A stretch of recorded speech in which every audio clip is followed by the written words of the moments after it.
அனைவருக்கும் வணக்கம்.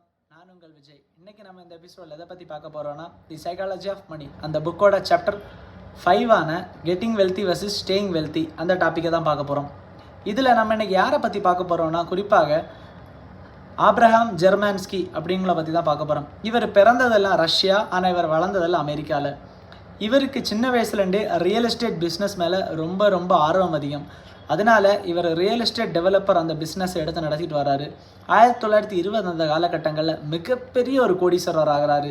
இவருடைய பிஸ்னஸ் ஹை பூம் லெவலில் இருந்து அந்த டைமில் இவர் மிகப்பெரிய ஒரு பணக்காரர் ஆகிறார் அந்த பிஸ்னஸ் மூலமாக. அது மூலமாக சம்பாதிச்ச எல்லா பணத்தையும் இவர் என்ன பண்ணார்னா ஷேர் மார்க்கெட்டில் இன்வெஸ்ட் பண்ணார். ப்ராப்பரான ஒரு அனலைஸ் பண்ணாமல் எக்கச்சக்கமாக எவ்வளோ பணம் வச்சுருந்தாரோ எல்லாத்தையும் இன்வெஸ்ட்மெண்ட் பண்ணார் ஷேர் மார்க்கெட்டில். அது மட்டும் இல்லாமல் இவர் 1929 அந்த அக்டோபர் பொருளாதார மந்த நிலை ஏற்பட்டப்போ இவருடைய மொத்த ஸ்டாக்கும் கிராஷ் ஆகி ஃபுல்லாக வைப்ட் அவுட் ஆகிட்டு பார்த்திங்கன்னா இந்த டைமில் இவர் மொத்தமாக இழந்துட்டார். ஆனால் ஜெசி லிவர்மோர் இந்த டைமில் தான் மிகப்பெரிய பணத்தை சம்பாதிச்சார். குறிப்பாக $3 billion American சம்பாதிச்சார் Jesi Livermore. But இவர் மொத்தத்தையும் இழந்து இவர் காணாமலே போயிட்டார். இவருடைய மனைவி இவரை பல நாட்கள் தேடினாங்க, இவர் கிடைக்கல. அதுக்கப்புறம் தான் இவரை கண்டுபிடிச்சாங்க.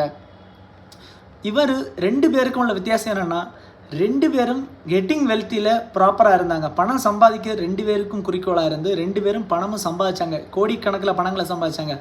ஆனால் 2 பேருக்கும் சம்பாதிச்ச பணத்தை எப்படி பாதுகாக்கணும்னு ப்ராப்பராக தெரியல இவங்க 2 பேருக்கும். இதுதான் வித்தியாசம் 2 பேருக்கும் இல்லை. நீங்கள் எவ்வளோ தான் சம்பாதிச்சாலும் ப்ராப்பராக இன்வெஸ்ட்மெண்ட் பண்ணுங்கள், ப்ராப்பராக அனலைஸ் பண்ணுங்கள். எவ்வளோ சம்பாதிச்சாலும் அதை சிறந்த வழிகள் நிறைய இருக்குது இந்த உலகத்தில். சிறந்த வழிகள் இன்வெஸ்ட் பண்ணதுக்கு நிறைய மெத்தட்ஸ் இருக்குது.